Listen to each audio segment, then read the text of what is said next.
Bahkan saya sendiri cenderung mengatakan iman itu tidak diterima. Karena manusia dibekali akal, inginnya Allah itu dengan akal itu dia punya kepermanenan iman, apa? Punya kepermanenan apa? Iman, dan dengan itu dia imannya mujma'aleh, mesti diterima oleh Allah Subhanahu wa taala karena binna dari soheh dengan logika yang benar. Dan logika yang benar itu gampang sekali. Beberapa ulama tentu tahu sekali, bukan sekedar tahu sekali karena itu diajarkan Allah dan Rasul. Misalnya begini, kata Allah, saya kalau baca ayat-ayat ini itu sering nangis karena Allah yang Tuhan itu sebenarnya tidak butuh kita. Seorang lagi, Allah yang Tuhan itu tidak butuh kita, juga tidak butuh iman kita. Tapi Allah ingin hambanya itu berakal ya, karena agama itu liqaumi yaqilun, sehingga berpikirnya benar. Misalnya gini kata Allah.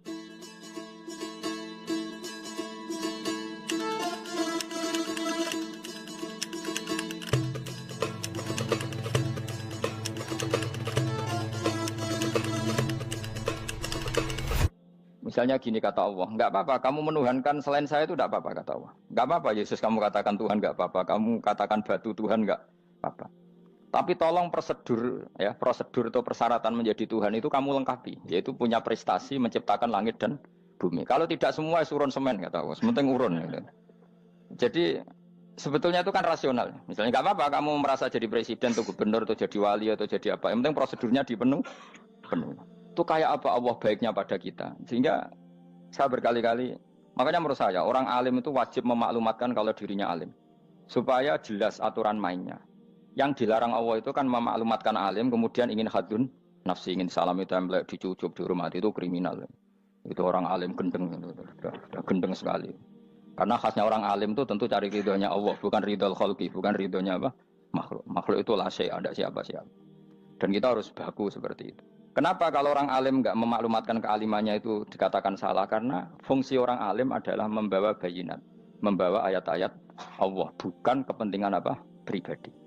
Makanya Rasulullah nanti duka ngendikan idza zuharatil fitanu wal bid'u falyudhiril alim ilmahu wa illa fa'alaihi la'natullah wal malaikati wan nasi ajmain.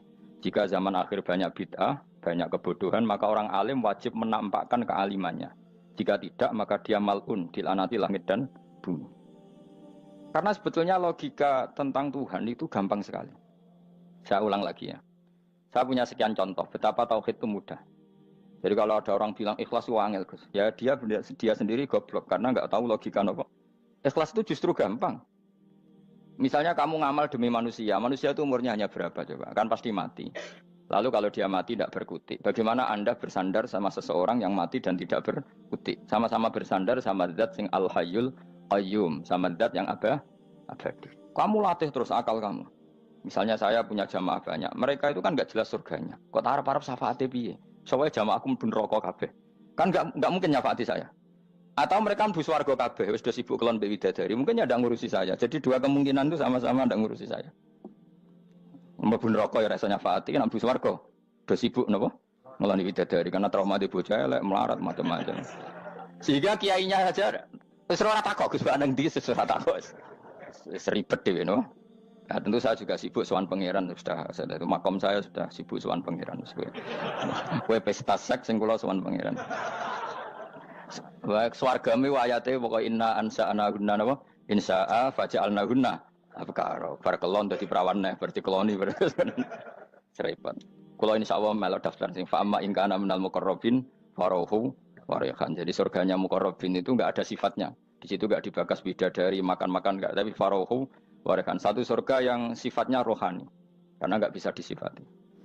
Tapi saya daftar di situ ya hanya beberapa jam, baru gue gabung kon. Sawangane kok taruh rasane wong ayu juga keberatan. Ya tapi saya tentu punya dua kelas, saya punya kartu premium dan ekonomi. Saya enggak tertarik lah daftar yang premium dok, nanti repot apa. Saya itu sering nangis kalau baca ayat seperti ini. Bagaimana Allah yang Tuhan kemudian tidak butuh apa-apa, tapi Allah saking baiknya itu membuat tatanan logika kita. Saya tidak akan bosan-bosan sampai sowan Allah. Bahkan andaikan saya masuk surga dengan faham ini, saya milih faham ini. Karena faham ini itu menguntungkan agama. Li'ilai kalimatillah. Sementara masuk surga itu hadun nafsi. Banyak ulama mengatakan, kenapa Anda tidak ingin mati? Padahal Anda mati masuk surga. Katanya, saya takut kehilangan momen sujud. Karena sujud adalah hak Allah. Sementara surga itu hakun nafsi. Keinginan saya. Tentu saya mendahulukan hak Allah ala hakin nafsi. Itu makam-makam yang... Dan itu nggak bisa Kamu copy paste. Orang yang pada kelasnya akan merasakan seperti itu. Dan kamu tidak perlu minat, malah paham. Jadi sudah dengar saja, apa? Dengar saja. Begini misalnya, saya berkali-kali bilang, kenapa ulama dulu, saya ini kan di Sarang juga ngajar tauhid, dulu saya ngajar kubrul yakiniyat, di beberapa madrasah, termasuk di Sidogiri saya juga ngajar tauhid. Di sini saya ngajar tafsir, tapi yang saya titikkan juga tauhid. Begini, saya hidup di dunia ini, terutama saya memang ingin menerangkan tauhid, sebagaimana Allah menerangkan. Begini ya, Jubair bin Mut'im, saya tidak bosan-bosan cerita ini, Jubair bin Mut'im itu termasuk dahiyatul Arab, cerdas-cerdasnya orang Arab. Dia ditunjuk sebagai negosiator untuk membebaskan Asra Badrin, tawanan perang Badar yang kalah dan ditawan Rasulullah dan para sahabat. Kemudian harus ditebus dengan uang. Oke, disepakati terus. Singkat cerita Jubair bin Mut'im itu datang ke Madinah. Dulu karena tidak ada hotel, tidak ada penginapan, ya memang nginepnya orang musyrik itu di masjid. Ya sehingga itu lazim saja. Kamu tidak usah jadi liberal kemudian bilang musyrik boleh di masjid, ya tidak perlu seperti itu. Kamu juga tidak perlu goblok mengatakan nggak ada ceritanya orang musyrik nginep di masjid karena ya ada tarehnya seperti itu. Jadi tidak perlu goblok, ya tidak perlu liberal. Paham ya? Kalau kamu bilang, wah nangono wong musyrik oleh nginep di masjid, kamu liberal. Padahal konteksnya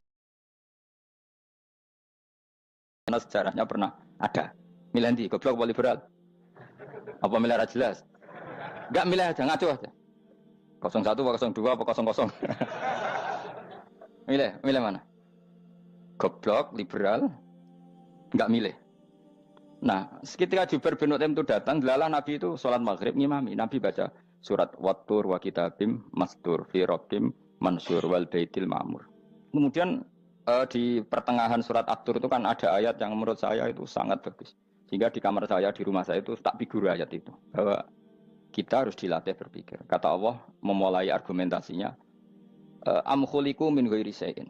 Apakah kejadian alam raya ini seisinya tentu diciptakan tanpa sebab.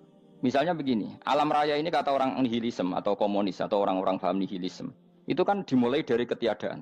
Logika ini kan goblok sekali. Berarti kalau alam ini kadung wujud, kamu kan tahu kan langit bumi sekarang kan wujud. Ya, langit bumi sekarang kan jelas wujud. Berarti logikanya adalah al-adamu yakhluqu makhlukon, sesuatu yang enggak ada menciptakan sesuatu yang itu kan aneh. Di mana-mana al-adam ketiadaan itu tidak mungkin yakhluqu syai'an atau yu'athiru syai'an. Di mana-mana ketiadaan itu tidak mungkin mengefeki sesuatu yang ada. Wong kamu sebut tidak ada itu berarti tidak mungkin bisa berbuat apa-apa karena namanya tidak ada. Sekarang alam raya ini dimulai dari ketiadaan. Terus kamu simpulkan sesuatu yang enggak ada menciptakan yang ada, itu gendeng apa enggak? Oh, gendeng sarap itu. Orang usah dipatahin wong gendeng, sebarno yang mau mati dewi. Jadi makanya Quran menanyakan mereka, am khuliqu min ghairi syai'in. Apa alam yang kadung wujud ini kemudian disebabkan oleh sesuatu yang tidak ada? Lalu kalau sesuatu yang ada pasti diwujudkan oleh yang ada. Nah, karena yang ada ini pencipta harus berstatus super. Nah, super ini oleh ulama disebut wajibil wujud. Maka Allah bersifat super, wujud yang paling prima, yang kausa prima. Karena pencipta tentu kelasnya harus di atas yang diciptakan. Makanya disebut, ulama dulu menyebut Allah itu apa? Wajibil wujud. Karena pencipta tentu lebih dahulu. Maka harus disifati awal atau qadim. Awal atau qadim. Kayak apa Allah mendidik kita? Am khuliqu min ghairi syai'in. Terus Allah bilang gini, ya gak apa-apa, yang menciptakan gak saya, gak apa-apa kata Allah. Tapi amhumul khaliqun, kamu saja yang menciptakan, gak apa-apa. Tapi syaratnya kalian juga harus merasa pernah ikut menciptakan langit bumi. Am khalaqus samawati wal ardh. Jadi, enggak apa-apa kamu merasa Tuhan, enggak apa-apa. Yang penting kamu merasa ikut nembok langit, ikut ngecor apa? Langit. Jadi pokoknya ikut bikin. Terus kata Allah, bala yukinun, kamu tak suruh merasa menciptakan langit bumi, kamu juga enggak merasa iya. Memang ya mereka merasa enggak kan? Akhirnya Jubair bin Mut'im saking enggak kuatnya. Am khalaqus samawati wal ardh bala yukinun amin dahum khuzun. Sama Allah dibombardir seperti itu. Dia datangi Rasulullah, ya Muhammad, logika itu tidak meninggalkan akal saya. Matarok tali akli nasian. Akal saya habis Muhammad. Saya iman saja.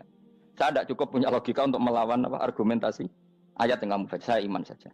Terus iman. Makanya kalau ada logika nihilisme bahwa sebelum alam ini adalah ketiadaan, lalu pertanyaannya bagaimana mungkin ketiadaan menciptakan yang ada? Di mana-mana ketiadaan itu la yu'atsiru syai'an wa la yakhluqu syai'an. Jenenge wae tiada. Tiada itu ya enggak ada fungsinya, ya enggak ada efeknya, enggak ada prestasinya. Ya pokoknya namanya enggak ada ya enggak ada. Nah, ini penting saya utarakan. Terus di sini Allah mengulang lagi, enggak apa-apa yang lainnya kamu katakan Tuhan jadi mitra saya enggak apa-apa. Tapi tolong kata Allah, aruni madza khalaqu minal ardi, tunjukkan ke kami prestasi dia ikut bikin bumi. Kita tahu misalnya Yesus, Isa lahir di bumi. Bumi sama Yesus dulu mana? Dulu bumi, dia lahirnya di bumi.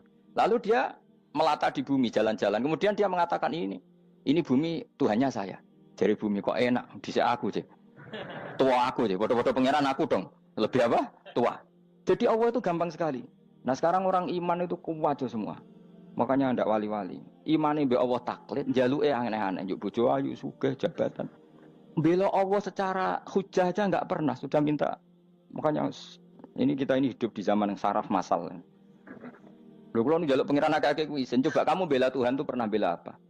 Bela Tuhan tuh gampang dengan argumentasi al-hujjah yang supaya agama ini tamkin fil ard, benar-benar mapan dalam logika. Yaitu tadi di mana-mana yang namanya sebab itu amrun wujudiyun, di mana-mana sebab itu sesuatunya harus wujud. Paling tidak kita sudah menolak nihilisme. Apa? Nah, nihilis. Lah wujud karena wujud awal harus berstatus prima. Lah prima itu dalam bahasa ulama disebut wajibil wujud. Makanya ulama dulu ngelatih kita itu pertama Allah itu siapa? Zat sing wajibil wujud. Itu satu filosofi yang luar biasa. Nah, kemudian setelah itu ada setan-setan kecil yang nganggur, yang iseng. Nah itu nggak usah kamu perhatikan. Tinggal delok TV, ngopi, terus tinggal nyate kelata. Enggak saya tamak, pingsan deh. Sokor-sokor stres deh. Dugaan saya setan saya gue pingsan, kurang gizi. Karena memang setelah itu setan itu udah gini. Lalu sebelum Allah jangan-jangan ada wujud yang lain. Lalu Allah sendiri awal mulanya gimana? Kata Nabi, jika ada pertanyaan seperti itu kamu harus berhenti. Tinggal delok TV atau tinggal delok dangdutan. Ya kalau kepeksa apa-apa, kelasem ae. Saya ada menghalalkan tapi kan sudah kamu lakukan. Karena itu lebih baik ketimbang pertanyaan filsafat. Banyak orang yang dulu sholat ketika sekolah filsafat tidak sholat. Alasannya sampai menemukan jati diri itu Tuhan. Dan itu bahaya sekali karena Nabi berkali-kali bilang kamu jangan mikir tentang Allah pasti rusak. Orang kok mungkin rusak dari Nabi pasti rusak. Nah cara menghentikan gimana? Karena setan ini makhluk, akal-akalannya gampang. Tadi tak warai, saya sebagai ulama, atau sebagai manusia, atau sebagai orang awam, atau sebagai siapa saja. Kadang ada pertanyaan seperti itu. Tak tinggal anggeling dharma, kan pusing setan. Ini kan ngenteni. Weh, ngenteni bar lo anggeling dharma. Bariku aku lesu mangan mie. Bar mangan mie waret turu. Kan dia ngenteni terus. Mau bikin was-was lagi. Ternyata saya sibuk kan enggak bisa masuk dia. Bangun tidur aku selali pertanyaan tadi. Dinteni. Nah, dia masuk lagi aku sibuk ngajak anak jalan-jalan. Jadi saya kalau jalan-jalan di pasar itu wis enteni tan santai wae. Itu memang resep dari Rasulullah. Jangan sampai orang terjebak filsafat yang sampai menanyakan eksistensi Tuhan. Dan dia tidak mau iman, tidak mau sholat, tidak mau puasa sampai menemukan Tuhan itu siapa. Itu jelas minas syaitonir rajim, itu perilaku setan. Makanya Rasulullah setiap ditanya sahabat gitu itu Nabi guyu-guyu. Dan guyunya Nabi itu kata Nabi, baguslah kalau kamu takut Tuhan kalah kata Nabi. Nabi gojok gitu. Maka ada ulama yang punya seni berargumentasi yaitu Imam Ghazali. Jika setan tanya kamu lalu sebelum Allah jangan-jangan ada wujud yang sebelum Allah. Kata Imam Ghazali, ya itu saja yang Tuhan. Yang Allah ini enggak jadi Tuhan. Ya berarti wujud sebelum Allah itu yang benar-benar Allah. Kalau kamu bayangkan lagi, jangan-jangan sebelum itu ada wujud lagi. Ya itu saja yang benar-benar Allah. Sehingga tetap Allah itu menang terus. Paham ya? Yang jelas jangan sampai didahului Adam. Karena kalau didahului Adam lebih ngeri lagi. Karena sesuatu yang enggak ada menciptakan yang ada. Itu lebih buruk lagi menurut akal. Menurut apa akal? Daripada kamu nggak salim Imam Ghazali, tinggal saja ndelok. Tadi ndelok sinetron. Itu yang lucu aja. Ndelok sing lucu-lucu. Ndelok apa? Mencari Tuhan. Pokoknya sing aneh-aneh, sing goblok-goblok, sing lucu-lucu, sing perane wong apa? Lha saya sering diprotes saya. Gus Salim jenengan kok sering ndelok sinetron sing ana dialog wong goblok-goblok. Wong goblok ku menarik cara kula. Apa ya?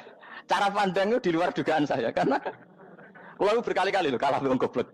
Jadi makanya ini tak cerita nih, beberapa kali yang jari Gus Wak cerdas, berkali-kali kalah sampai goblok. Ada seorang santri itu ingin dibelikan bapaknya itu sepeda motor. Bapaknya wong desa, senengane ngrumat sapi wedhus. Lah menurut saya ya orang tuanya itu mampu lah, sangat mampu untuk beli itu. Pak mbok ditukokno mawon wong sepeda motor.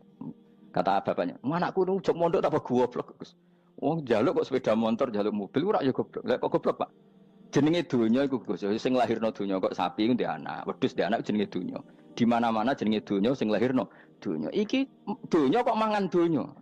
Mergo motor iku kan tuku bensin, mobil. Iku cara dekne iku goblok Gus.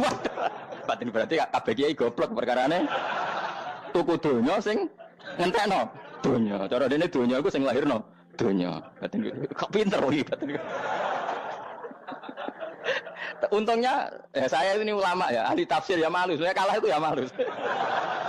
Tapi saya sebagai orang objektif fair, itu teori benar apa?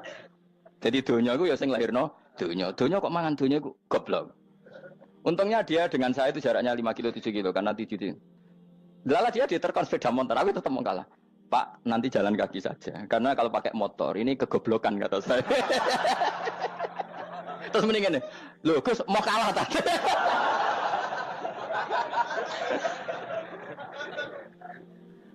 Wah kacau. Singkat cerita dia bersikeras, nggak mau beliin sepeda motor anaknya karena di mana-mana dunia itu sing lahir no dunia, nggak boleh dunia kok mangan. Ini satu kegoblokan yang agak ilmiah tadi.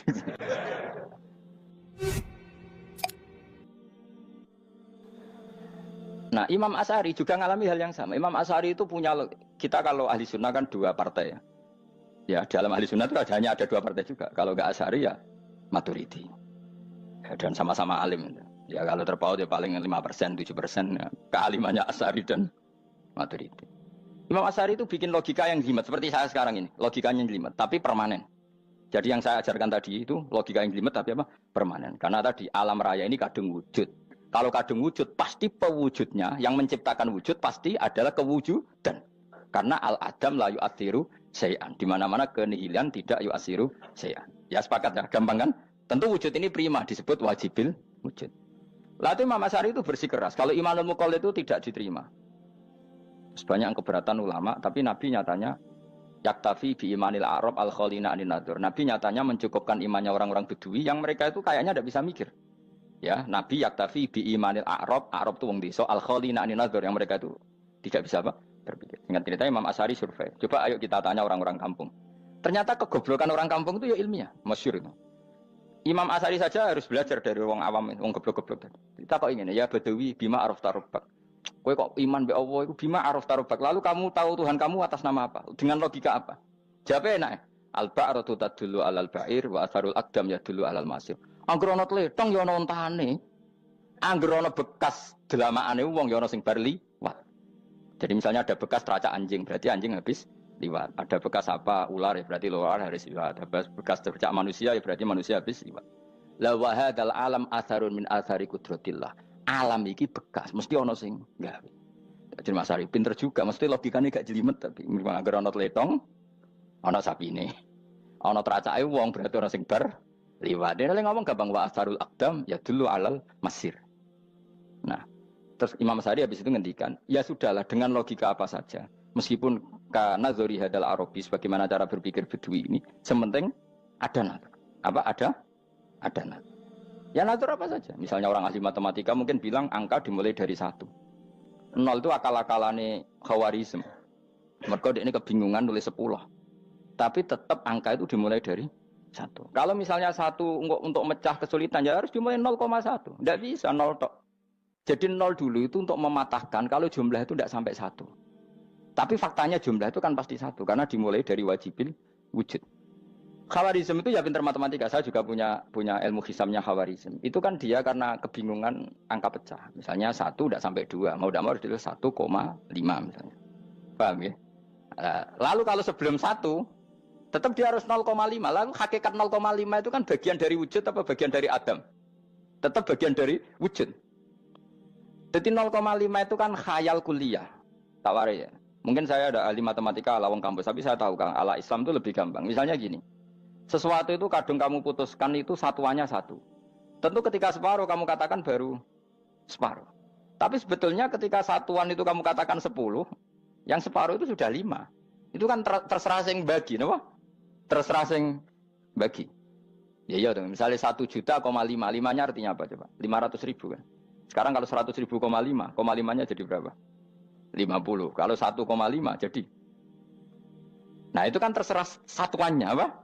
Tapi tetap dari 0,5 itu tetap menunjuk sesuatu yang wujud. Yaitu 5-nya sebetulnya apa? 5 yang separuh tadi. Paham sih kalau maksud? Tetap nggak bisa sesuatu dimulai dari apa? 0. Nah, makanya kata Abdul Hamid Khan kalau dalam mendidik tauhid, itu gampang saja tadi. Alam raya ini kadung maujud, kalau kadung maujud pasti disebabkan oleh sesuatu yang wujud. Karena wujud pencipta harus berstatus prima. Lah prima ini atau premium ini kita sifati wajibil wujud. Atau kamu katakan apalah kausa prima atau musabibul asbab. Nah kelirunya kita dalam berislam itu, kritiknya para ulama, kita ini nyebut Allah dulu baru menceritakan status Allah. Kalau zaman Nabi itu dibalik. Status wajibil wujud itu kita terangkan dulu, baru yang oleh Islam itu namanya Allah. Paham ya? Kan beda, misalnya gini logikanya gini, kamu ketemu orang ateis, saya ulang lagi, kamu ketemu orang ateis, terus kamu ditanya, lalu alam ini yang menciptakan siapa? Allah Jalla Jalaluh. Mesti kan tanya, man huwa Allah, Allah itu siapa? Kalau dulu Islam mengajarkan enggak gitu. Surat pertama turun apa coba? Iqra. Iqra itu enggak nyebut kata Allah. Iqra bismi rabbika. Rabbika itu siapa? Alladzi khalaq. Sebutlah nama Tuhan. Yang berhak menyandang Tuhan adalah zat yang pencipta. Itu tidak ada kata Allah. Di surat Mudatsir, surat kedua. Ya ayyuhal mudatsir kum fa'anzir wa rabbaka fakabbir. Bukan Allah fakabbir, wa rabbaka fakabbir. Sehingga cara berpikir gini dibalik. Sebutlah Tuhan kamu. Tuhan itu siapa? Yang berstatus Tuhan adalah zat yang berstatus pencipta. Nah, lalu pencipta ini oleh Islam dinamai Allah. Kalau orang ateis kamu langsung bilang Allah, man huwa Allah. Berarti pertanyaannya Allah itu siapa? Lalu kamu jelaskan Allah adalah pencipta, Allah adalah wajibil wujud. Tentu lebih gampang kamu terangkan. Makanya Al-Qur'an menerangkan amkhuliqu min ghairi syai'in. Manane saya di sini manane ya Allah. Apa? Allah. Apakah mereka diciptakan tanpa pencipta? Tentu setelah Islam tahu itu namanya siapa? Allah. Paham ya? Kalau balen malih. Jadi sebetulnya Quran itu ngajari kita itu ilmu mantik yang luar biasa. Misalnya ya Yuhanna su'budu siapa? Rabbakumul ladzi khalaqakum walladzina min qablikum. Sembahlah Tuhan. Tuhan itu siapa? Pencipta kamu dan pencipta orang-orang sebelum kamu. Lalu Tuhan ini oleh Islam dinamai. Tapi kalau langsung kamu bilang ke orang ateis atau orang Uni Soviet, Allah itu Tuhan. Allah itu siapa? Sebab itu di beberapa ayat dijelaskan dulu status Allah. Sifatnya Allah, keakhasan Allah, keakhasan Tuhan. Yang dikatakan Tuhan adalah zat pencipta. Kalau tidak pencipta berarti tidak Tuhan. Sekarang Yesus pencipta bumi apa enggak? Enggak, karena dia lahir sudah di bumi. Begitu juga Fir'aun. Fir'aun itu kalah telak sama Nabi Musa gara-gara logika ini. Ketika Nabi Musa ditanya Fir'aun, wa ma rabbul alamin? Lalu Tuhan itu siapa? Kata Musa, rabbus samawati wal ardi, yang menuhani langit dan bumi. Jadi Fir'aun, enggak, ma'alim tulakum min ilahin wa irisa, jalan-jalan kemana-mana yang dikatakan Tuhan oleh masyarakat saya kok. Nah, kurang ajar Fir'aun. Terus kata Musa, ya Tuhanku yang di langit. Terus manggil Haman Mesir, ya Haman ibn Ili sorkhalla ali abluhul asbab samawati fa'attoli ila ilahi Musa. Haman, bikinan saya piramida yang tinggi, aku akan lihat Tuhannya Musa. Ada enggak di sana? Padahal misalnya munggah tenan pangeran ra iso didelok kan repot Nabi Musa. Wah payah ya, nggak piramida nginceng pangeran teprak itu kan. Akhirnya Musa pakai logika. Ya sudah gini saja, Rabbukum wa rabbu abaikumul awwalin, yang menuhani nenek moyang kamu yang dulu-dulu. Mau itu langsung fabuhita Fir'aun. Fir'aun tuh kaget sekaget-kagetnya. Dan para penggawa Fir'aun sadar. Wah kalau Fir'aun yang Tuhan, babanya tanpa Tuhan. Kan Tuhannya balita kan gitu kira-kira. Tuhannya balita. Tuhannya barulah. Itu kan jadi logika yang mematikan. Kalau Fir'aun Tuhan berarti babanya dulu yang wujud itu tanpa Tuhan. Karena Tuhannya baru lahir. Ini ada Tuhan kok datang terlambat ini kan. Akhirnya para penggawanya Fir'aun iman. Macam gendeng ya, Fir'aun itu gendeng. Itu pentingnya logika. Rabbukum wa rabbu abaikumul awwalin. Nah sekarang orang tuh nggak belajar logika. Iman bi Allah orang mantep ning ati, cek iso diguncang setan, jalukane wis aneh-aneh. Jaluk swarga, jaluk gak mutu cara. Gak mutu. Makanya banyak wali kalau ditanya, kamu masuk surga sama sholat milih mana? Milih sholat. Kenapa milih sholat? Di surga itu demi khadun nafsi saya, pora-poya saya. Tapi kalau saya sholat itu untuk hakku. Saya sebagai hamba, identitas kesejatian saya adalah menghamba. Soal nanti Allah bikin bonus surga silahkan. Maka sebenarnya masuk surga itu ada urutannya. Sebagai orang alim saya urutannya adalah berkampanye sesering-seringnya, membuat logika supaya orang mudah ke Allah dan Rasul. Makanya di Quran tuh gak ada orang disuruh masuk surga dulu itu ya Tuhan nafsul mutmainnah irji'i ila rabbiki. Kamu kembali ke Tuhan kamu dulu. Bahwa kamu makhluk yang butuh Tuhan. Fadkhuli fi ibadi. Kamu masuklah berstatus hamba dulu. Kesetatusan Anda sebagai hamba ini matangkan dulu. Bahwa saya ini hamba. Dibuktikan dengan suka sujud, suka ngamal, suka sedekah, suka tawadhu. Saya sebagai orang alim sebenarnya gak suka mulang. Karena takut. Nak kue pinter kok nyanyi aku, nak goblok sawangannya metodeku gagal kan dua-duanya ini merugikan saya sebetulnya. Saya ulang lagi ya, nak pinter kayak nyanyi aku, kan ya mungkin juga senajan rodok mokal mungkin, sanggup aja rodok mungkin. Pemenang nak sing ndik kan yo, biasanya hasut ndik. Mau itu sebenarnya rugi semua, tapi Allah yang memerintahkan hak wong alim kudu mulang. Perhitungan itu tak buang semua. Sing ape nyanyi nggih monggo, sing tetep goblok nggih monggo. Semoga Allah ngutus mulang ya napa? Mulang. Meskipun tadi potensinya itu dua-duanya buruk, sing alimnya ini. Kemudian nak mubalek terus didol ilmu kurang royalti tambah parah lagi. Nah, aku nggak pakai logika ikhlas. Pakai logika selesai semua. Disuruh Allah ya sudah. Seorang lagi ya. Makanya saya minta ya. Surat Tur itu dibaca. Makanya baca Quran itu jangan terlalu egois, jaluk swarga. Statusnya dulu itu fadkhuli fi ibadi. Kehambaan Anda posisikan yang mantap. Lagi wadkhuli jannati. Sekarang enggak dibalik orang ini masuk surga dulu. Kayak surga di kapling. Terawih arang-arang we jaluk Lailatul Qadar. Lailatul Qadar wis kliwat. Wingi wis Dzulhijjah wingi ben. Sebagian ulama berpendapat Lailatul Qadar itu fikul sanatin. Apa fikuli? Karena Lailatul Qadar berdasar nuzul Quran dan nuzul Quran itu bisa saja hari Arafah, bisa hari apa. Ada ulama mengatakan Ramadan, tapi bisa tanggal 1. Nah, kamu kan pemalas, ikut yang partai 21, 23. Karena kan wis akhir-akhir kan wis enteng. Sebenarnya Anda milih 21 berdasar ilmu apa berdasar enak anak terbatas waktunya kan? Kan lebih sempit, apa? Lebih apa? Sempit. Ya saya ulang lagi ya. Jadi Allah kalau mengajarkan hujah itu gampang sekali ya. Tadi amkhuliku min ghairi syai'in. Enggak apa-apa saya ada Tuhan kata Allah. Tapi kamu harus punya logika. Alam raya ini diciptakan tanpa pencipta. Mau enggak kamu punya logika seperti itu? Bahwa alam ini yang wujud diciptakan oleh sesuatu yang tidak wujud. Mau enggak kamu punya logika itu? Enggak mau kan? Namanya wujud tentu diciptakan super wujud. Dan super wujud itu wajibil wujud. Dan itu Tuhan kita yang oleh Islam dinamai Allah. Bang, makanya nyebut Allah itu di surat-surat awal Quran tidak ada. Coba, awal surat Quran itu surat apa coba? Iqra kan? Iqra itu ada enggak kata Allah? Enggak ada. Iqra bismi rabbika. Rabbika itu siapa? Allazi khalaq. Surat Mudatsir sama. Ya ayyuhal mudatsir qum fa'anzir wa rabbaka fakabbir. Ya sudah seperti itu. Ya ayyuhan nasu ubudu rabbakum. Rabbakum itu siapa? Allazi khalaqakum. Nah, kita ini keliru metode. Pemene wong tukang wiridan Allah. Tapi ora roh Allah ku sing sapa? Ya dia Allah. Dia nyifati Allah mau sing ngekei swarga, sing ngekei duit, sing ngekei widadari. Jadi Allah disifati sesuai selera yang menguntungkan dia.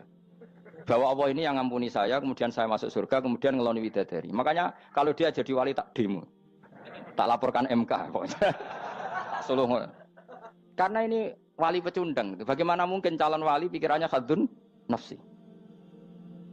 Kalau lama agak gitu, mendikan Allah itu zat paling penting di dunia. Maka akan saya maklumatkan di dunia bahwa orang kembali ke Allah. Caranya gimana? Akan saya kenalkan Allah lewat logika.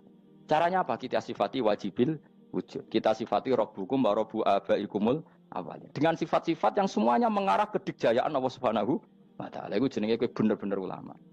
Itu disebut bal wa ayatum bayyinatun fi suduril ladzina utul ilm. Makanya ulama itu orang yang luar biasa. Sampai disebut innama yakhshallaha min ibadihil ulama. Ahli ibadah itu rapati wedi pangeran. Masuk wiridan istighfar nangis rapati wedi pangeran, gayane tok nangis. Karena sebenarnya dia nangis wedi ra mlebu swarga.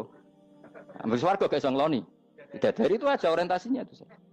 Makanya bener Kanjeng Nabi nak gojlok orang alim satu itu lebih utama dibanding 1000 ahli ibadah. Bahkan Nabi pernah ngendikan sangat ekstrim. Fadlul alim alal abid kafadli ala adnakum kata Nabi. Keutamaan orang alim dibanding ahli ibadah itu sebagaimana kelas saya kata Nabi dibanding kelas terendah kalian. Padahal Nabi dengan Abu Bakar saja jaraknya sangat jauh. Itu kata Nabi fadlul alim alal abid kafadli ala adnakum. Keutamaan orang alim dibanding orang abid sebagaimana keutamaan saya dibanding sahabat paling rendah. Karena tadi abid itu ada oportunisnya. Tapi kamu jangan benci abid ya. Karena kamu ya orang alim, orang abid.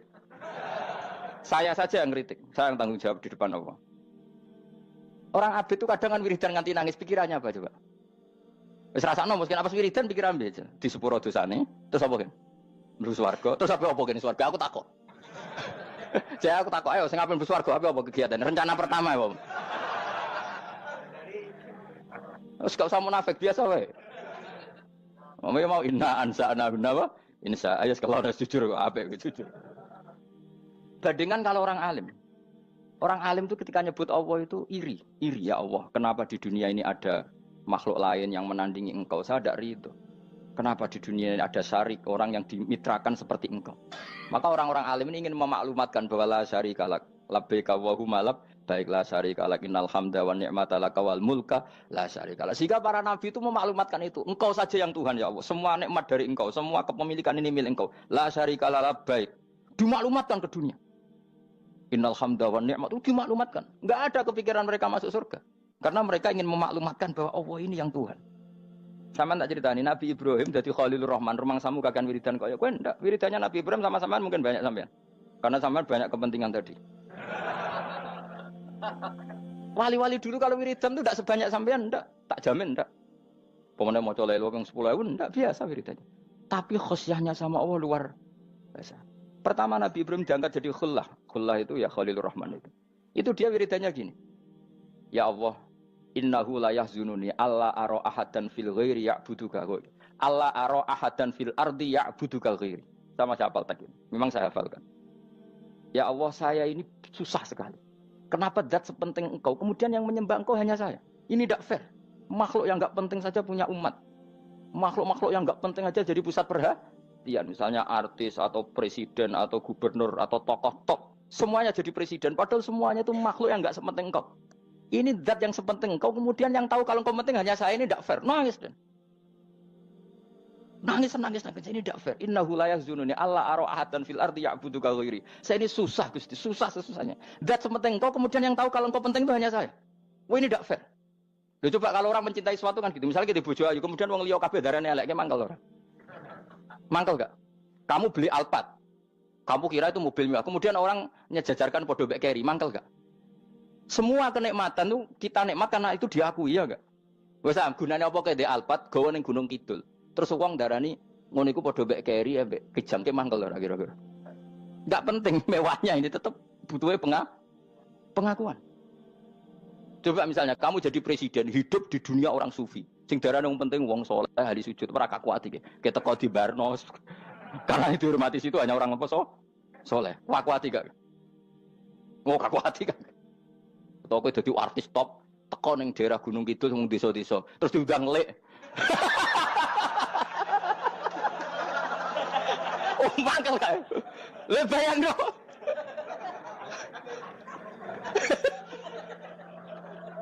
Oh, kamu menteri top, menteri BUMN bareng dolan itu iso diundang lek. Matus walang lek ngono. Oh, mangkel. Karena orang keren itu butuh pengakuan apa? Wes misalnya di bojo ayu terus wong liya kabeh darane eleke mangkel gak? Sebetulnya orang merasa nikmat itu karena pengakuan. Bayangkan andekan orang itu melihat Alphard itu tidak wow. Orang punya Alphard gagah enggak? Oh enggak gagah. Kalau orang lain enggak bilang apa? Oh. Ya mau misalnya digoning desa terus ana wong desa nganggap kamu model tepak terus saya mau badhe numpang wedhus kula angsal Pak. Kagak ati. Habis kan. Makanya branded itu harus dimaklumatkan. Nah itu bayangkan Nabi Ibrahim. Zaman itu ada Raja Namrud yang dipuja-puja, ada orang kaya dipuja-puja. Kemudian engkau yang Tuhan, pemilik langit bumi, enggak ada muja-muja engkau. Ini enggak fair ya Allah. Nangis. Orang kok kowe eling pangeran sak jam, swarga Gusti. Dasar gak bakat wali. Terus saya itu pernah kangen Nabi Ibrahim itu sampai nangis dan itu saya tidak berdoa. Semua yang terkait Nabi Ibrahim itu saya baca, mulai surat Quran, tafsir tentang Ibrahim. Dan sampai saya di Kudiro di Tadbir Allah pernah ziarah ke makamnya Nabi Ibrahim. Itu saya hampir nggak pernah doa. Saya isek. Ya karena tadi, ketika Nabi Ibrahim nangis-nangis gitu, ya Allah ini tidak fair. Engkau zat terpenting di alam raya ini, kemudian nggak ada yang menuhankan engkau, nggak ada yang merhatikan sama ini tidak fair. Susah sekali karena yang tahu engkau Tuhan itu saya tok. Masyhur itu sama Allah. Karena Ibrahim nangis-nangis itu terus sama Allah diterbangkan ke langit. Disebut wagadhalika nuri Ibrahim malakutas sama. Di langit ada jutaan malaikat sujud, jutaan malaikat rukuk, jutaan malaikat baca tasbih. Nabi Ibrahim oke Gusti kalau gini ya benar, ini baru benar kata-kata. Makanya terus Allah dengan keangkuhannya, karena Allah punya sifat angkuh dan itu sah walahul kibriya. Kan sifat angkuh baik untuk Allah tapi tidak baik untuk makhluknya, dan Allah dengan sifatnya walahul kibriya. Kata Allah, kalau nasihati para nabinya, kamu tidak usah susah. Jika di bumi jarang orang nyembah saya. Innalladzina 'inda rabbika yusabbihuna lahu bil-laili wan nahar wa hum la yasamun. Kamu tenang saja. Orang yang di sana di langit-langit itu maksudnya para malaikat itu bertasbih siang dan malam. Wa hum la yasamun, dan mereka tidak berhenti-henti, tidak bosan-bosannya bertasbih. Jadi nabi itu baru terhibur kalau yang diidolakan itu keren. Itu nabi, itu wali kutub, itu wali. Kamu enggak nyebut Allah itu sebenarnya kamu kan enggak ingin kan bangun malam ingat Allah berhubung utamu akeh terus Allah mbok libatno mbok nyaur kan sebetulnya itu kamu ingin jadi bupati sebenarnya kamu enggak kangen Allah kamu ingin jadi bupati terus Allah mbok jak koalisi kan gitu terus malam-malam Allah Ya Allah ini hambamu ya Allah minta ini. Sebenarnya kamu kangen Allah apa kangen keinginan kamu? Ya, terlalu menyindir banyak orang ya. Maksudnya ini cerita saja. Ya sudah ini kayaknya kok banyak yang tersindir tapi ini kan ngaji. Yang ngaji itu harus naik kelas. Ya sudah tidak usah diteruskin kok banyak yang tersinggung. Ya sudah tidak usah diterusin. Walau akhidu mau mengalap sapa Allah anas saya manusa bima kan perkara kasab bukan nglakoni sapa anas. Minal ma'asi sing pira-pira maksiat. Mataroka. Mongko ora ninggal sapa wa taala dzuri ing atase dhuwure artayil ardi min dabatin saking kewan apa wae. Nasama tegese kewan tadubu kang melata pun nasama alih ing atase arat. Kalau saja Allah ingin merusak manusia karena dosa-dosanya, pasti tidak disisakan beberapa sesuatu yang jadi kebutuhan manusia, termasuk dabam, misalnya nggak ada hewan, nggak ada tanaman, nggak ada apa saja di bumi, karena Allah ingin mengadab manusia. Tapi nyatanya di balik mereka maksiat, tetap fasilitas kepentingan manusia ada, karena sifat ghafurnya Allah, sifat rahmannya Allah. Walakin akhiru tetapi ini ngakhirna sapa wa hum wong akeh ila ajalin temu kamaring batas musamman kang wis ditentokno. Ayo mil kiamat tegese dina kiamat. Faida aja mengko nalikane teko apa ajalum ajale wong akeh fa inna wa. Mongko satuna wa taala iku kana ana sapa wa bi ibadihi kan kaulan wa basiran dat sing mirsani. Fa jazi mongko males sapa wa ing wong akeh ala amali ing atase wong ngamale wong akeh. Carane ngemales Allah tentu profesional atau prosedural bi isabatil mukminin kelawan ganjar wong mukmin wa iqabil kafirin lan nyiksa wong kafir. Ya jadi Quran itu gunanya ya membuat logika yang benar supaya orang itu menghindari kesalahan. Jadi menakut-nakuti itu kalau nggak harus tentang neraka, takut dari kesalahan, takut dari kebodohan. Kan kita juga takut kan punya pemimpin yang salah, takut punya kasus, takut kepleset. Ketakutan tidak harus dari neraka.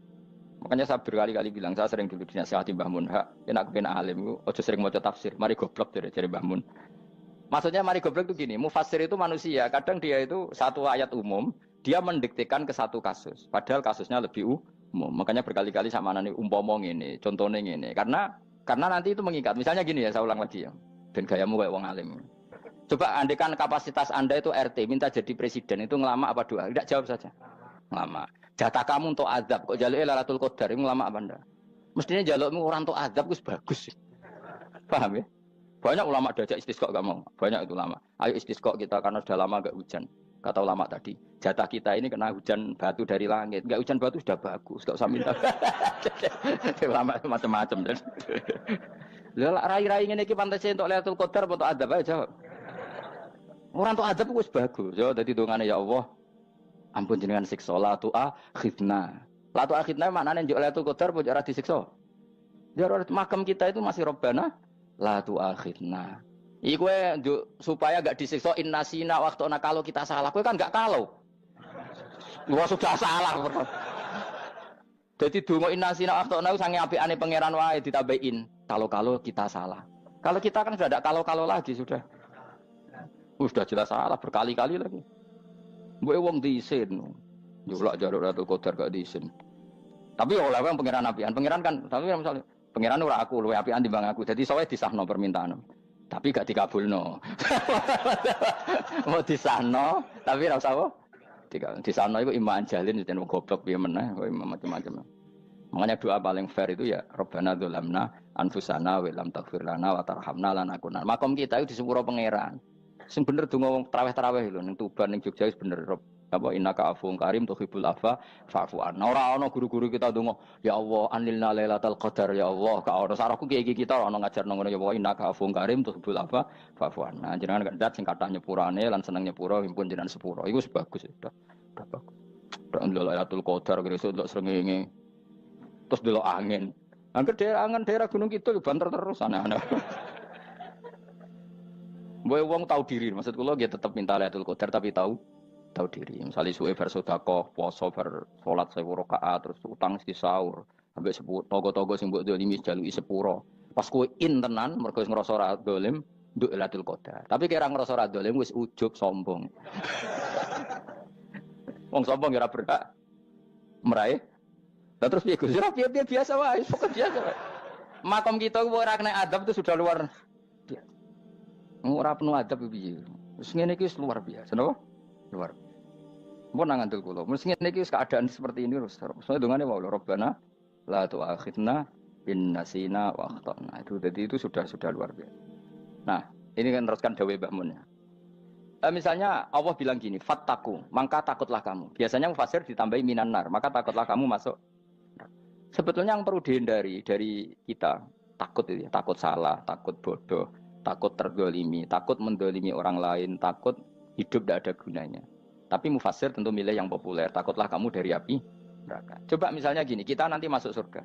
Kemudian zaman di dunia kita tidak pernah berkampanye ya atau berkontribusi untuk agama Allah. Cara saya itu izin.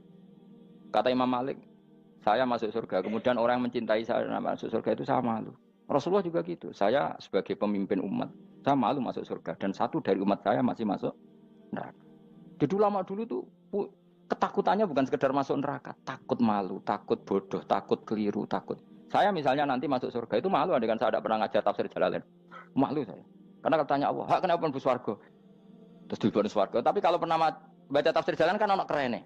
Keren artinya saya pernah mengkampanyakan Quran, pernah mengkhidmai Quran, pernah ngitmai kitab engkau ya Allah. Saya pernah ngitmai umatnya Rasulullah, yaitu sampean kabeh. Pernah mulang, pernah sowan. Yo saat tiap bulan sowan jenengan gak sopan tapi. Mulane kira usah bales sowan rono malah ganggu aneh-aneh. Kadang santri yo pidol, wis diulang cek sowan. Orang tuh kiai kalau sudah di rumah tuh milik keluarga biar fair. Bermulang cek assalamualaikum. Terus kiai ini kagok keluargane ku kapan? Boyo mikir bocah ora karo-karuan. Jadi seneng ya di ilmoni, seneng ya di ilmoni. Saya ulang lagi ya. Nah, kata yang ditafsir itu sering tidak mengikat. Makanya kata Mbah Mun, baca tafsir itu dikurangi. Maksudnya dikurangi itu bukan apa-apa. Maksudnya tadi, kalimat yang ditafsir itu tidak mengikat. Yang mengikat itu yang kalimat di Quran. Nah, kalimat Quran itu umum, kenapa? Misalnya gini, Allah lalu gini, ikdilu, kamu harus berbuat adil. Lalu adil itu misalnya mufasir menafsir, adil itu menyamakan di antara dua orang konflik. Misalnya di MK 01 dan 02 dianggap sama, itu namanya adil. Itu kan dawai mufasir. Atau misalnya gini, Allah bilang gini ke saya, hak kan ada di kiai sing adil. Terus adil ditafsiri orang, adil itu menyamakan sesama murid, haknya sama. Nah, tapi bisa saja adil itu di luar itu semua. Misalnya gini, ternyata adil menurut Allah gini, adil maknanya seimbang, apa? Adil itu maknanya apa? Seimbang. Lalu keseimbangan seorang hamba adalah dia ingat Allah lebih banyak. Karena ini bandul yang benar-benar nyata. Allah itu nikmatnya nyata. Sehingga ketika saya sebagai orang alim, ingat saya alim itu karena Allah. Dikasih ilmu Allah, dikasih cerdas Allah. Dikasih semuanya dari Allah. Sehingga saya itu tidak merasa kumuluhur pada kalian. Karena semua ini dari Allah. Kemudian Allah sendiri yang memerintahkan, kamu harus mengajar. Maka saya ada arep-arep salam templek sampeyan, penghormatan sampeyan, apresiasi sampeyan. Karena saya hubungannya hanya dengan Allah Subhanahu. Itu namanya adil, meletakkan sesuatu proporsional. Itu juga adil namanya. Makanya seseorang itu nggak bisa dikatakan abid selagi belum tahu kalau ibadahnya minallah. Jadi misalnya ke ibadah tok, ternyata kamu yakin itu ibadah kamu, amal kamu, itu belum abid. Abid hakikat adalah alhamdulillah alladzi hadana li hada wa ma kunna linahtadiya laula an hadana. Ketika kita sujud yakin ya Allah alhamdulillah jenengan menakdir saya sujud. Saya sholat alhamdulillah engkau menakdir saya sholat. Sehingga minallah dulu, pikiran itu semua kebesaran kemendahan hari ini minallah dulu. Baru setelah minallah kita yakin billah. Setelah billah juga yakin ilallah. Misalnya gini ilallah itu. Setelah saya ngajar tafsir Jalalain, kepentingan saya satu. Hamba-hambanya Allah menjadi tambah mencintai Allah. Tidak mencintai saya, enggak penting sama mencintai saya. Makanya Imam Syafi'i tiap ngajar bilang begini. Wadidtu annal khalqa ta'allamu hadal ilma wala yahmadunani. Saya senang kalau kalian belajar fikih sama saya, tapi kamu tidak usah muji saya. Jadikan fikih ini alat taqarrub kamu kepada Allah. Itu namanya minallah wa ilallah. Itu adil. Tapi adil yang dijelaskan ulama beda-beda tadi. Ada mengatakan adil adalah proporsional antara murid, antara keluarga dan murid. Meskipun kamu senang mulang, jangan merantarkan keluarga, itu tidak adil. Itu kan versi, no? Maksudnya Mbah Mun, kamu jangan terjebak versi-versi dalam tafsir. Paham ya? Karena Allah hanya ngetikan i'dilu wa aqrabu. Paham ya? Tapi kan penjelasan adil ini orang versi. Paham ya? Ada yang nulis adil adalah meskipun mimpin masyarakat ya ingat keluarga. Karena sing tukang wayo kan nafsirin adil adalah karena laki tidak cukup istri satu maka ayo kan yo repot nanti. Tapi kalau kadung istrinya 3 atau 4, adil adalah harinya sama meskipun janda dan perawan. Dari sing lanang gak adil adalah proporsional. Sing wis suwi dikumpuli dikurangi. Yang baru ya mungkin kabeh enggak kalau nuruti. Mungkin enggak. Ya, tapi itu kan versi, nama. Maka kata Mbak Mun itu memang saya itu merasakan, saya sebagai mufasir merasakan memang Saya kan sering baca Jalalain beda dengan tafsir Munir, nanti beda dengan tafsir Qurtubi. Saya beri contoh misalnya. Dan kamu pasti salah jawab ini. Kalau kamu benar berarti ya alim tenan. Wa idza darabtum fil ardi falaysa 'alaikum junahun an taqsuru minas shalah. Orang kalau pergi itu boleh enggak ngosor salat? Enggak, jawab saja. Boleh kan? Ngosor salat itu apa? Misalnya salat asar 4 jadi berapa? 2. Kalau isya jadi 2. Kalau subuh? Enggak, sudah maju lah. Maghrib? Enggak, kan yang bisa dikosor hanya berapa? Yang rubaiyah, yang apa? Berarti kamu yakin? Antak suruh minas sholat artinya 4 jadi 2, yakin? Enggak, jawab saja. Yakin. Nah itu termasuk orang pinter. Ya. Berarti ilmu lagi sak trip. Ya? Sebetulnya kata Imam Qurtubi enggak. Ayat itu kan hanya bilang gini, kalau kamu bepergian, maka kamu boleh menyendak sholat. Qasru itu memotong. Dari aturan yang dulu 4 menjadi 2. Sebetulnya tidak hanya itu, tok. Aturan tidak boleh membawa najis menjadi boleh. Aturan harus tumak ninah menjadi tidak harus tumak ninah. Misalnya kamu sholat dalam keadaan perang, wajib tumak ninah apa boleh sambil lari-lari? Boleh sambil lari-lari. Boleh gak ketika perang kamu sholat sambil menghadap tidak ke kiblat? Boleh. Makanya antak suruh minas sholat maknanya apa? Jika kamu pergi, maka dalam konteks itu kan perang ya. Ayat itu memang konteksnya perang. In khiftum ayyaftinakumul ladzina kafar. Jika kamu dalam keadaan perang, maka boleh memangkas apa yang pernah wajib dalam aturan sholat. Paham ya? 4 menjadi 2. Keharusan menghadap kiblat menjadi tidak wajib. Membawa najis sholat sah enggak? Enggak kan? Tapi kalau dalam perang, kemudian pedang kamu ada najisnya, boleh dibawa enggak? Boleh. Jadi maknanya taksuru, a'ammu min ayakuna qasra sholat, wa a'ammu min ayakuna wajibati sholat yang sekarang enggak wajib. Semua itu namanya juga meringkas kewajiban. Berarti nak mana nih, jika kamu dalam keadaan perang, maka boleh memangkas sesuatu yang dulu wajib menjadi tidak wajib. Yang dulu haram menjadi boleh. Tapi mufassir mencontohkan qasru sholat hanya 4 menjadi 2. Dong ya? Oh ya, nanti alim ngono tenan wis dokter tafsir sah. Engko tak iku sudah dhewe. Tapi perlu orang lain ngakui. Jadi itu contoh kecil. Jadi mufassir karena kebetulan dia tahunya hanya qasru sholat itu 4 jadi 2, dia itu. Padahal di tafsir lain diterangkan qasru itu artinya menyingkat atau mencendak atau memangkas. Dulu wajibnya sholat itu nggak boleh bawa sesuatu yang najis. Tapi kalau sholat dalam keadaan perang dan pedang kamu ada darahnya, boleh nggak dibawa? Boleh. Bahkan Allah menyuruh dibawa. Dan boleh nggak madhep kiblat. Fa in khiftum farijalan auruk banataki fa idza amintum fadhkurullaha kama 'allamakum. Ketika keadaan aman baru sholat sesuai standar. Nah, berarti kan ada qasru sholat, ada pemangkasan aturan sholat. Kayak misalnya begini. Dalam keadaan normal, boleh nggak kamu motong pohon pisangnya tetangga tanpa izin? Nggak boleh kan? Tapi misalnya ada banjir bandang, kemudian kamu bisa selamat kalau motong itu. Wajib izin apa malah haram izin? Haram izin, harus kamu langsung potong. Karena kalau tanpa begitu kamu dan yang punya wajib meridhoi. Kalau nggak meridhoi disalahkan syarak malah. Paham ya? Jadi ini penyolongan yang wajib. Tapi tak sebab potong kayak ngelangi kan. Terus gedangnya mbok pangan, itu berlebihan. Karena Allah memaklumi hanya untuk ngelangi. Jebule wis menisan lah itu di luar izin syariat apa? Di luar izin syariat. Itu melampaui batas itu. Syaratnya boleh itu ghairu baghiw wala famani turra itu darurat syaratnya ghairu baghiw wala dan tidak boleh melebihi batas. Ora ape ngetok gedange jupuk sik sing mateng dipangan terus diketok. Ora oleh. Paham jelas ya?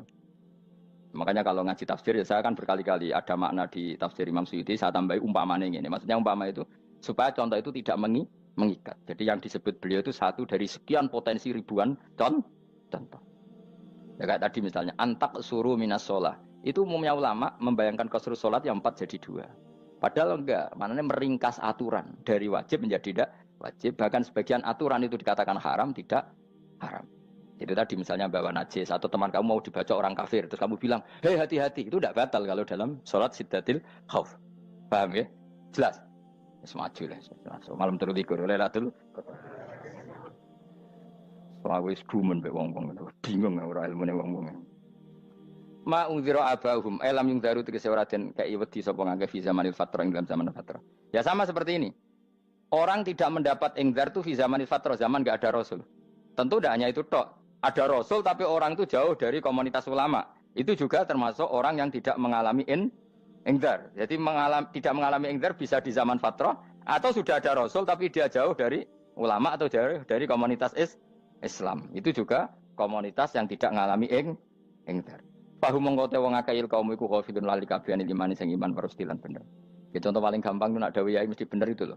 Kalau kamu ngaji tafsir Jalalain ya Yuhannasu budu rabbakum. An-nasu biasanya ditafsirkan kufaru Mekah, napa? Padahal di situ nas semua manusia apa kafir Mekah? Semua manusia. Cuma konteks dulu karena Nabi orang Mekah dan zaman itu yang diberi peringatan orang Mekah, Imam Suyuti bilang kufaru Mekah. Lah seperti itu kufaru Mekah mengikat apa enggak? Enggak kan? Enggak, karena yang dituruni Quran yo kafatal linnas. Tapi ya Yuhannasu di Jalalain sering ditulis apa? Kufaru Mekah. Nah, seperti itu tidak mengikat. Itu contoh saja, Pak. Contoh saja dalam konteks zaman itu. Paham ya? Jadi banyak, makanya tafsir itu sebenarnya enggak ngikat. Ya tapi yang ngomong gitu harus orang alim. Kalau kamu yang ngomong malah kacau. Kemudian ngomong sombong. Maksudnya kan manusia, saya juga manusia. Ngapain saya harus ikut? Ya sarap itu. Iku ora wis sombong saraf, no? Wis sombong saraf. Lakot hakko teman-teman fahum, lakot hakko teman-teman nyata apa alkaul apa titah. Wajib tegese wajib manane nyata al aksarihim. Ing atase akeh-akeh wangke bil adab. Lakot hakko teman-teman dadi nyata apa alkaul apa titah anane azab. Wajib tegese wajib apa adab al aksarihim bil adab fa mongko te wong akeh la yuminu ora iman sapa akeh. Il aksaru tegese utek akeh wong ora iman. Zaman iku Mas. Ya, maksudnya zaman iku. Tapi jengben mboten ngerti.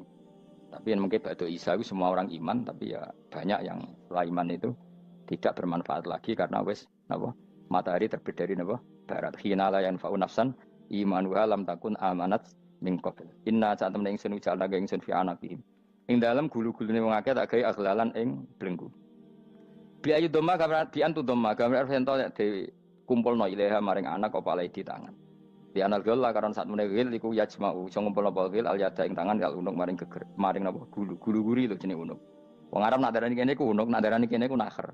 Ya cari wong Arab, ya kene iki unuk, kene iki nakher. Lah gulu niku ngeten, tangan ditakok teng napa? Napa? Gulu. Napa jenenge jenenge? Cidok niku cidokne. Sing guri-guri. Faya mengkote tangan ila aidi kumasmatun ting kupono ila atkoni maring dagu. Niki lho jenenge dagu. Jam udzakonin waya mustamaul lahyan. Kumpule dua dagu atau dua wang nek cumanan. Bahu mengkote wong akeh mukmahuna iku dadi bunder sapa wong akeh. Manane rafiuna ngangkat wong akeh usaha ing sirahe wong akeh. Lastatiuna ora iso mampu sapa ngake khawdaha ing ngendekno ruus. Menawa dhewe maksudi wae ta iki mutamsilun mu bayangan, mu tamsil gambaran. Mulane kula gumun mbek ulama riyen. Tak contohno ya, nek ulama dhisik ku top. Wong dhisik nak darani bun neraka digludungno. Wong kafir sok ben digludungno ning neraka. Iku ya pancen ngalim tenan wong dhisik. Mergo gambarane ngene, ora usah praktekno sok ben, praktekno saiki wae. Nak praktekno sok ben kaya sok ben mlebu neraka. Dadi ngeten wong nak lungguh ngene, wong Arab nak darani iki ason-ason. Terus ngeten. Ngeten. Niki kan niki jenenge apa? Dengkul. Dengkul itu kena dagu, terus tangan kena cidok. Tadi ngeten. Jadi wong wis dalam keadaan bunder. Paham ya? Lah malane malaikat karek nyaduk terus gludung-gludung ngono. Paham ya? Jadi mergo yo napa? Dengkul nempel dagu, paham ya? Tangan nempel cidok, terus ditaleni. Paham ya? Terus ya karek gludung dong, malane wong kurang adane bunder apa iku? Oke bayangno saiki sampean ra usah, gak usah mlebu maksudnya, paham ya? Mulane ape mlayu ora iso, wis posisi ngono, paham ya? Sampeyan ra usah delok, maksudnya praktekno saiki. Orang delok lho. Lah dawuh Imam Suyuti wal muradu te kang den kersakno iku annahum sak temne wong akeh la anu nek ora tunduk sapa wong akeh imani maring iman.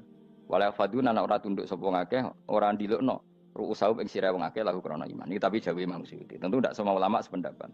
Jadi cara Imam Suyuti semua yang dikatakan Quran ini mau tamsil. Artinya mereka tidak tunduk, maknanya tidak menerima iman. Tapi itu cara Imam Suyuti. Ulama lain yang mengatakan tidak. Memang orang kafir ketika masuk neraka dalam keadaan seperti itu dan digeludung. Ya tidak apa-apa sama-sama benar. Ya sama-sama benar karena ya Quran itu milik bareng, milik bersama. Jadi kan banyak kalimat kayak tadi mengkosor sholat, meringkas sholat. 4 jadi 2 yang meringkas, paham ya? Dari aturan ketat menjadi agak longgar juga meringkas. Jadi semuanya namanya memotong apa? Memotong dari 4 menjadi 2 yang memotong, paham ya? Dari aturan wajib menjadi tidak wajib juga memotong. Nah, itu kan sama-sama benar. Lihat nanti konteksnya. Wajah analan gawe sapa ingsun mimpeni aidim sanging ngarepe wong akeh sadan ing tutup. Wamin khalfim sanging gurine wong akeh sadan ing tutup. Fathisin sadan wa dhamiha lan dhami sin sudan fil maudhi'in ing panggonan loro. Faksena mongko ngekeki gelap ingsun ing wong akeh fa mongko te wong akeh lagi sirun rane ngali sapa wong akeh. Tamsilun iki contone edon disat diturukil iman maring ketutupe dalan iman alih ngatasi kufar. Nah cara maksudnya kabeh iki mau tamsil. Dadi ngene. Dari depan kami kasih tutup, dari belakang kami kasih tutup, kemudian mereka saya kasih kegelapan. Maka mereka tidak tahu. Mananya apa? Dari arah depan yang mereka enggak ngerti pentingnya iman, dari arah belakang yang mereka enggak ngerti pentingnya iman, maka mereka buta, artinya tidak iman. Itu dari Imam Suyuti. Tamsilun edoni hanya perumpamaan lisat diturukil iman, yaitu tertutupnya jalan-jalan iman.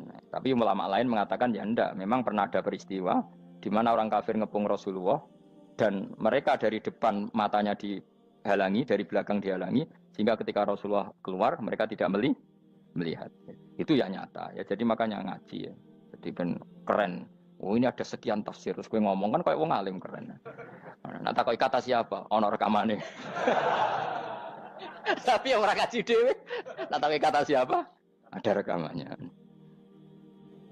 Lah aku takut ada kata siapa Gus? Tak dudono kitabe. Lah aku dudono rekaman. Iku apik zaman akhir kan wis maju. Soale sing rido kan. Enak kok Kang jadi orang alim enak. Nanti itu jadi orang alim ya rugi. Tadi nanti kan gitu. Syabdul Qadir masuk surga. Entah ini gelombang kedua dan para penggemarnya. Jadi akhirnya sing alim tenan yang mlebu swarga, sing kedua dan para penggemarnya. Iku ora usah alim Kang, cukup penggemar. Dia tahu sebenarnya rugi kan. Gus Pak masuk swarga kedua dan para penggemar. Waduh. Terus jebule padha ae. Itu saking rahmane Allah. Kenapa? Kan masyhur itu hadis itu. Rasulullah itu ada sahabat nangis, enggak bisa tidur nangis. Berhari-hari enggak bisa tidur nangis. Hanya karena ingin punya satu pertanyaan. Lama-lama ketemu Nabi, ya Rasulullah saya sudah berhari-hari enggak bisa tidur, ingin menanyakan ini tapi tidak berani. Coba kamu tanya saja. Ya Rasulullah, saya ini kalau mati, engkau kan suatu saat dipanggil Allah. Saya tidak ketemu engkau. Makanya mumpung sekarang saya tak melihat wajah engkau sekuat-kuatnya, sepuas-puasnya. Kata Nabi ya. Terus, kenapa? Ya kalau engkau di surga, saya di neraka kan enggak ketemu lagi. Atau kalaupun engkau di surga kan kelasnya beda, kan enggak ketemu lagi. Jadi kemungkinan dua-duanya itu enggak ketemu. Kata.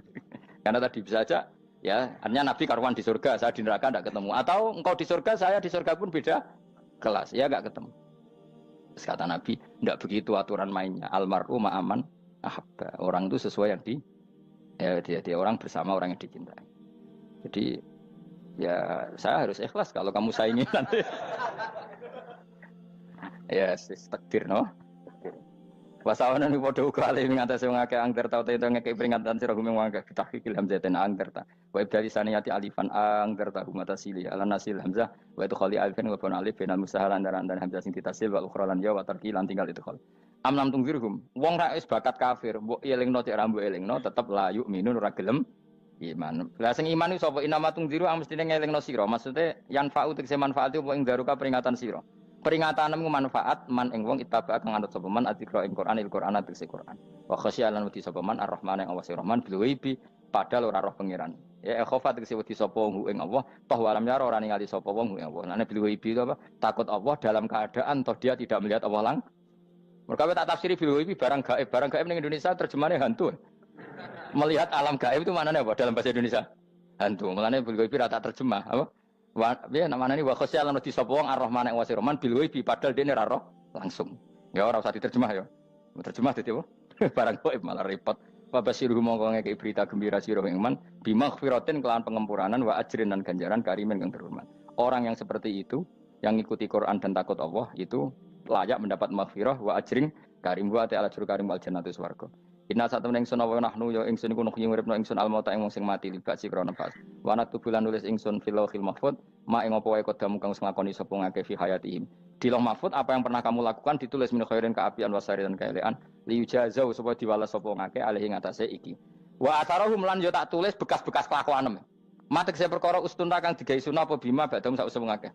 Jadi perilaku kamu ditulis setelah kamu mati ya masih ditulis yaitu bekas-bekas sunnah kamu yang pernah kamu lakukan. Jadi misalnya kok penemu judi, selama ada orang judi ya kamu dapat, paham ya? Paham ya? Loro gak? Makanya ulama ngendikan dulu tubalil amwat, tubaliman mata wa matat ma'ahu dunubuh. Bejo wong mati, kemudian dosa-dosanya melok mati pisan. Maknanya dia mati dalam keadaan tidak pernah melahirkan sunnah keburukan, paham ya? Tapi bejo wong sing mati, kemudian dia meninggalkan sunnah kebaikan yang diikuti terus. Kok sampean ini lo bener?